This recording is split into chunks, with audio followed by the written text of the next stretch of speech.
When you look at classic planets from science fiction, one that really stands out is Hoth, the icy world from Empire Strikes Back. If you want to find an analog to Hoth, I'd say probably the best one that we know right now is in our own solar system.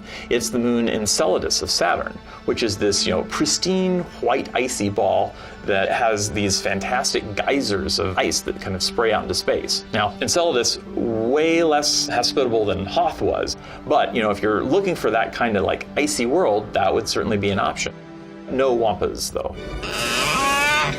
In Star Trek, one of the classic planetary systems is the homeworld of the Romulans, which is actually a double planet system, Romulus and Remus. Now, the idea of two planets that are orbiting one another isn't just science fiction.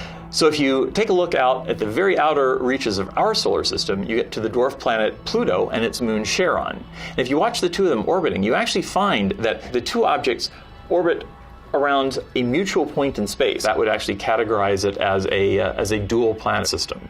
So in the movie Alien, the planet LV-426, in a lot of ways is going to be much more typical of exoplanets that we find. It's a very hostile environment. It does have an atmosphere. It's rocky. It's terrestrial. In a way, that is what exoplanets really are. Trying to find anything that seems even remotely habitable is a very, very rare thing. We can't go anywhere in this. We actually had a press release come up finding evidence of an asteroid belt in a system known as Epsilon Eridani.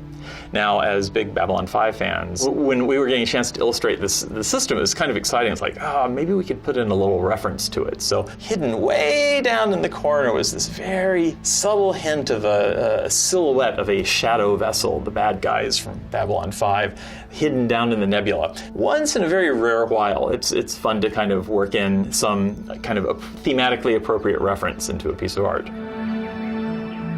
When I was a kid, one of my thrills was the idea of being a special effects artist. And the fact that I actually am doing visual effects for NASA is pretty darn awesome.